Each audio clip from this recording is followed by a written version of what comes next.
Olá a todos, é um prazer muito grande poder apresentar essa pesquisa para esta banca. Eu sou a Nadiane Paula da Conceição, aluna do curso de especialização em Educação Inclusiva pela Universidade Federal do ABC. O título da minha pesquisa é Educação Inclusiva, atuação do interlocutor de Libras em sala de aula, com orientação do professor Dr. Joseildo Clebson Barbosa. Essa minha pesquisa ela vai refletir sobre a dificuldade que o aluno surdo ele encontra em permanecer dentro do ambiente escolar e também a dificuldade que ele encontra no processo de ensino-aprendizagem, mesmo tendo um professor interlocutor, e os limites que esse professor ele encontra ao mediar conceitos específicos, uma vez que ele não é um professor regente da sala e não é exigido que ele seja conhecedor de todas as áreas de conhecimento. Então, tanto no âmbito federal como estadual, existem leis e políticas públicas que garantem ao aluno um profissional qualificado, que vai acompanhar e traduzir a aula. Infelizmente, há um déficit na contratação desses profissionais e então são ofertados professores que têm uma capacitação e uma formação para atuar como intérprete de Libras, que são esses professores interlocutores, UPI. Como o título já diz, a nossa pesquisa vai se delimitar à deficiência auditiva, para pensarmos sobre a regulamentação da Secretaria da Educação do Estado de São Paulo, que busca minimizar o prejuízo que esse educando surdo ele tem no ambiente escolar, mesmo com a inserção do intérprete de Libras, ainda assim é preciso um investimento maior. E essa interpretação simultânea, ou o professor interlocutor fazendo a voz do aluno, ele se torna obrigatório apenas em 2016. Então, o aluno até então ele não tinha esse recurso, essa ferramenta como um elemento de inclusão para que ele estivesse ali em sala de aula. E com a inserção desse profissional, a gente tem um ambiente de sala de aula mais plural, mais diversificado, onde apresenta novas formas de comunicação, de se pensar, estabelece um novo formato de ensino, uma nova possibilidade para que esse aluno ele consiga também aprender. O método utilizado para o desenvolvimento desse artigo foi a revisão da literatura, Buscamos aprofundar as discussões teóricas de autores e obras disponíveis no site tanto do Google Acadêmico quanto o Cielo, e além de fazer uma análise documental da Secretaria da Educação do Estado de São Paulo, para compreender a legislação e os decretos relacionados à função do professor interlocutor. Então, os resultados e as discussões que nós obtivemos, que a partir da Declaração de Salamanca, que garante, que traz o princípio fundamental da escola inclusiva, onde todos aprendem, é que começa a se pensar como garantir que esse aluno de inclusão, ele realmente esteja no ambiente escolar e que esteja aprendendo. Então, são ofertados profissionais, é proposto um trabalho coletivo, onde todos trabalham juntos para a implementação e adaptação de programas de acesso e permanência do aluno com deficiência, e não somente os casos excepcionais, eles são matriculados em escolas especiais.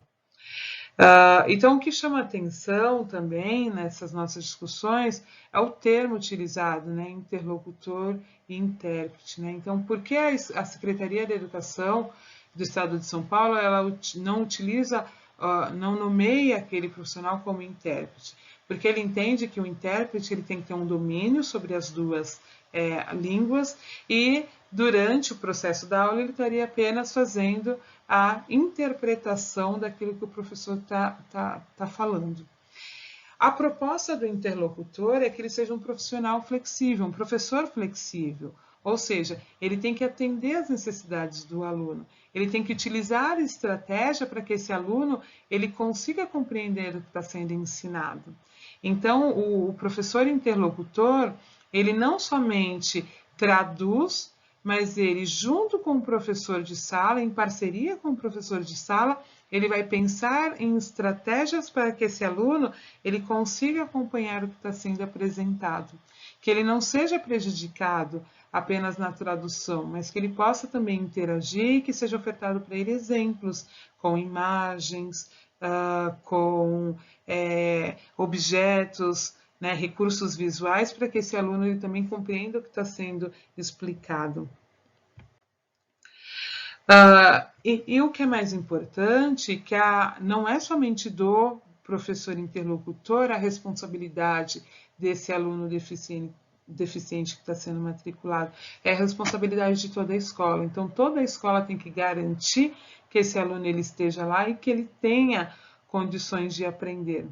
Né? Então, nós teremos, a partir da inserção dessa educação inclusiva, nós teremos tanto professores quanto alunos, né, quando educandos, um conhecimento vivido pela iniciação inclusiva, né, pela apresentação, pelo gostinho da inclusão. Ou seja, todos ali envolvidos, eles vão saber da importância e vão estar preparados para viver numa sociedade inclusiva e plural. Então, a escola, agora ela se torna uma escola plural, que assegura a formação dos estudantes e prepara eles para o mundo. Não somente transmite o conhecimento, mas tem o compromisso e a responsabilidade de passar o conhecimento de maneira significativa. E esse aluno surdo também está sendo respeitado esse seu direito. Então, para concluirmos, né, a partir da resolução da Secretaria de Educação 08, de 29 de 1 de 2016, e das teorias educacionais, podemos concluir que é fundamental investir no desenvolvimento humano que propicia a comunicação no ambiente escolar entre surdos e ouvintes. É preciso entendermos que o ensino-aprendizagem ele tem que ser transmitido de uma maneira significativa, onde o trabalho do professor interlocutor e de todos envolvidos no ambiente escolar, eles têm a responsabilidade em fomentar a cultura, o respeito, a aprendizagem e a pluralidade desse aluno surdo, para que ele, quando seja inserido no ambiente de trabalho, ele não seja simplesmente inserido de uma maneira capacitista. Ele seja realmente inserido porque ele tem condições e ele foi preparado para estar ali. Então, isso que é interessante nesse processo de inclusão. E assim eu termino o meu trabalho, esse início de pesquisa, que sem dúvida vai continuar, porque eu me interessei muito, achei muito importante discutir essa questão do professor interlocutor. Eu apresento agora para vocês as referências do trabalho, né?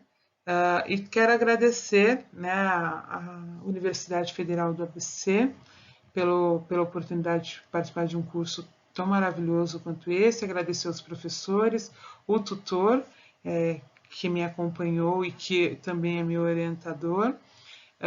Quero agradecer a minha parceira, a Érica, por despertar em mim esse interesse pela Libras, né, e me motivar sempre a pesquisar.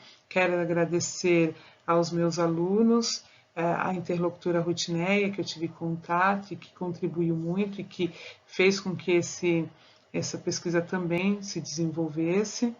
E quero agradecer imensamente o professor José Hildo pela paciência devolutiva e apontamentos desse trabalho e pela aprendizagem nas orientações durante as aulas. Obrigada a todos. Deixo aqui também o meu contato para aquilo que for necessário. Agradeço.